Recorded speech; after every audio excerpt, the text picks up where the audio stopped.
तो हर मुश्किल में आपकी मदद कर सकता है मंत्रों में महामंत्र गायत्री मंत्र। लेकिन इसके जप की सही विधि सभी लोगों के लिए क्या है, किस समय किस मुहूर्त में गायत्री मंत्र जपना चाहिए और कब ये सबसे ज्यादा फायदेमंद होता है, ये भी जानते हैं पंडित जी से। बताएं पंडित जी। देखो, गायत्री मंत्र का जप बिना किसी गुरु के मार्गदर्शन में नहीं करना चाहिए। इसीलिए हमारे समाज में सबसे पहले जब यज्ञोपवीत संस्कार होता है, जो 6 वर्ष की उम्र के बाद ही हो जाता है, तो उसमें बच्चे के कान में गायत्री मंत्र ही कही जाती है, वही गुरु मंत्र हो जाता है। तो गायत्री मंत्र का जप सुबह और शाम दोनों समय किया जा सकता है, लेकिन सूर्यास्त के बाद गायत्री करना निषेध है। ब्रह्म मुहूर्त में यानी सुबह होने से लगभग 2 घंटे पहले से पूर्व दिशा की ओर मुंह करके गायत्री मंत्र जप करें। शाम के समय सूर्यास्त के 1 घंटे के अंदर जप पूरा करें। शाम को पश्चिम दिशा की ओर मुंह करके गायत्री मंत्र का जप करें। सुबह स्नान के बाद सूर्य को अर्घ्य देकर गायत्री मंत्र जपना सबसे फायदेमंद होता है। सुबह स्नान के बाद साफ वस्त्र पहनकर तांबे के लोटे में जल भरकर सूर्य को 3 बार में अर्घ्य दें। हाँ, अगर आप साधना में हैं तो कुशा के आसन पर बैठना चाहिए। अगर आप गृहस्थ में हैं तो आपको ऊनी आसन पर बैठना चाहिए। कम से कम 108 बार तो गायत्री जरूर बोलना चाहिए। गायत्री मंत्र का जप रुद्राक्ष, चंदन, तुलसी दोनों तरह की मालाओं से हो सकता है। गायत्री मंत्र के लिए स्नान के साथ साथ मन और आचरण और शांत स्वभाव बहुत आवश्यक है। अगर सेहत ठीक नहीं है, अन्य किसी कारण से स्नान न कर पाए, तो गीले कपड़े से शरीर साफ करके मंत्रोच्चारण कर भगवान विष्णु का हृदय में ध्यान करते हुए और आप मंत्र जप कर सकते हैं। हरि ओम अपवित्र पवित्रो वा सर्वावस्थां गतो विवाय स्मरेत पुंडरीकाक्ष सहवायाभ्यंतरः शुचि। भगवान विष्णु अर्थात पुंडरीकाक्ष का हृदय में ध्यान होते ही अंदर और बाहर पवित्रता हो जाती है। और ये शरीर तो कभी पवित्र होने के लायक नहीं है, इसलिए कि मलमूत्र का भंडार है। ये तो मतलब कि मलमूत्र का भांड है ये शरीर। इस शरीर में कैसे पवित्रता होगी? बाहर स्नान करने से कैसे पवित्रता होगी?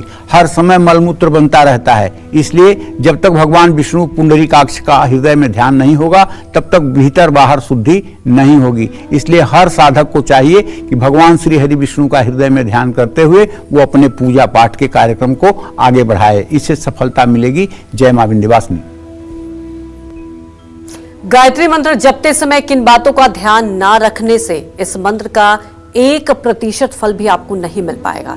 ऐसे में इस मंत्र से जुड़ी क्या है सावधानियां, ये जानना भी बेहद महत्वपूर्ण है। ये भी जान लेते हैं पंडित जी से। बताएं पंडित जी। गायत्री मंत्र का जप करने वाले का पहली बात तो खान पान शुद्ध होना चाहिए। जिन लोगों का सात्विक खान पान नहीं है, वो भी गायत्री मंत्र जप तो कर सकते हैं, क्योंकि ऐसा माना जाता है कि इस मंत्र के असर से ऐसा व्यक्ति भी शुद्ध और सद्गुणी बन सकता है। बिना स्नान किए, बिना धुले कपड़े पहनकर गायत्री मंत्र जप नहीं करना चाहिए। आप जिस माला से गायत्री मंत्र का जप कर रहे हैं, जिस आसन पर बैठकर मंत्रोच्चारण कर रहे हैं, हर रोज उसी माला और उसी आसन का आपको उपयोग करना चाहिए। आपका माला और आपका आसन दूसरा कोई उपयोग न करे। गायत्री मंत्र का जप हर समय एकांत में करना चाहिए। जप के समय ध्यान मुद्रा में रहना चाहिए। और एक बात और बता रहा हूँ, गायत्री का अगर आप साधना कर रहे हैं ना, तो गायत्री की 24 जो है वो मुद्राएं हैं। 16 मुद्रा गायत्री जप करने के पहले दिखाई जाती है और 8 मुद्रा गायत्री मंत्र के जप के बाद दिखाई जाती है। आपको ये जब मैं कार्यक्रम में बताऊंगा तो इसमें बहुत लंबा समय लग जाएगा जब सारी मुद्रा दिखाऊंगा। इसके लिए आप नित्य कर्म पूजा प्रकाश नाम की एक पुस्तक है गीता प्रेस की, उसको ले लीजिएगा। 40-45 रुपए की मिलती है। उसमें 16 मुद्राओं के चित्र बने हुए हैं और कैसे वो मुद्राएं प्रदर्शित की जाती हैं, और 8 मुद्राएं जो अंत में हैं वो कैसे मुद्राएं बनाई जाती हैं, ये भी आप देख लीजिएगा। इससे आपको विशेष विशेषज्ञता हासिल होगी और आपके मनोरथ को पूर्ण होने में देर नहीं लगेगा। जय मां विंध्यवासिनी। जो लोग गायत्री मंत्र जप नहीं कर सकते हैं, क्या वो गायत्री मंत्र लिखेंगे तो उनको उतना ही लाभ मिलेगा? गायत्री मंत्र लिखने के क्या है लाभ, ये जान लेते हैं। पंडित जी बताएं। देखिए, भगवान राम ने सबरी को जब अपनी नवधा भक्ति बताई है जी, तो भगवान राम ने 5वीं भक्ति के रूप में बताया है, मंत्र जाप मम दृढ़ विश्वासा पंचम भगत सुवेद प्रकाशा। मतलब मेरी 5वीं भक्ति जो है वो मंत्र में है। जो दृढ़ विश्वास करके मंत्रों का जप करते हैं, मंत्रों का लेखन करते हैं, मंत्रों का मनन करते हैं, ये मेरी 5वीं भक्ति है और मैं उसे सहज स्वीकार करता हूँ। ठीक है जी। तो मंत्र जाप की तुलना में मंत्र लेखन का फल 100 गुना ज्यादा मिलता है, क्योंकि मंत्र लेखन में हाथ, आंख, मन और मस्तिष्क ये रम जाते हैं, जिससे चित्र एकाग्र हो जाता है और एकाग्रता बढ़ती चली जाती है। जिस स्थान पर बैठकर व्यक्ति हर रोज मंत्र लिखता है, वहां एक सूक्ष्म शक्ति के प्रभाव से एक सकारात्मक और दिव्य वातावरण का निर्माण होता है, जो व्यक्ति को साधना के क्षेत्र में सफलता प्राप्ति के लिए सिद्धि करने वाला होता है। मंत्र लेखन से चिंताएं खत्म होती हैं और मन शांत रहता है।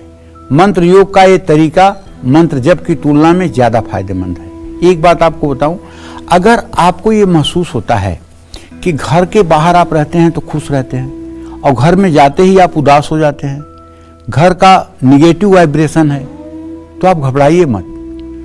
आप पूरी श्वास को भरिए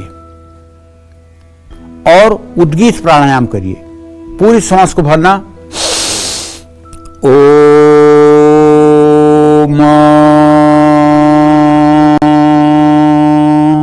इस तरह से पूरी श्वास को ओम में निकालते हुए 5 बार अगर आप बैठ करके करें पूरा मुंह करके, तो आपके घर की निगेटिविटी बहुत जल्दी खत्म हो जाएगी। और ये विद्यार्थियों के लिए रामबाण उपाय है।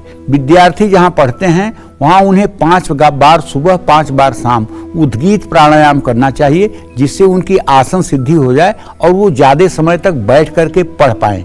नहीं तो होता क्या है, 15-20 मिनट बच्चा बैठ पाता है, उसके बाद उठकर कभी बाथरूम जाता है, कभी किचन में जाता है, कभी मम्मी पापा के पास जाता है, मतलब वो बैठ नहीं पाता है, उसकी आसन सिद्धि नहीं होती है।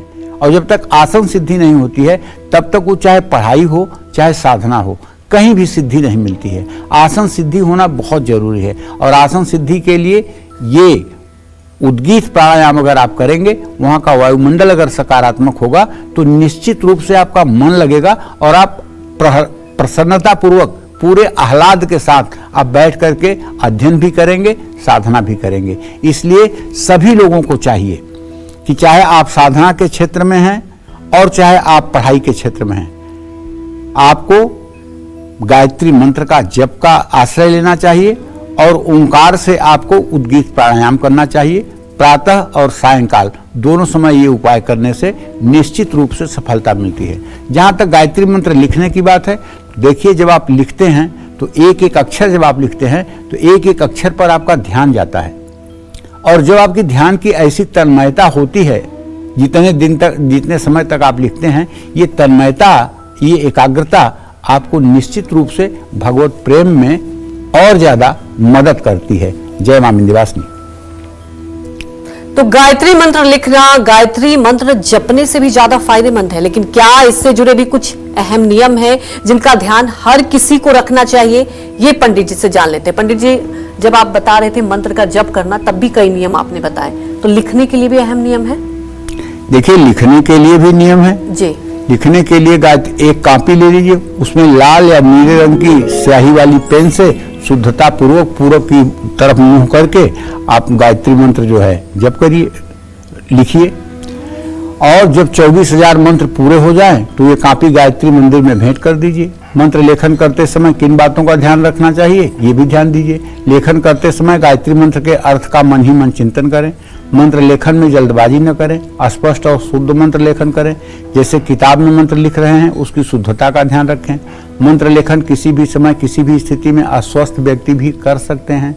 जय मां विंध्यवासिनी।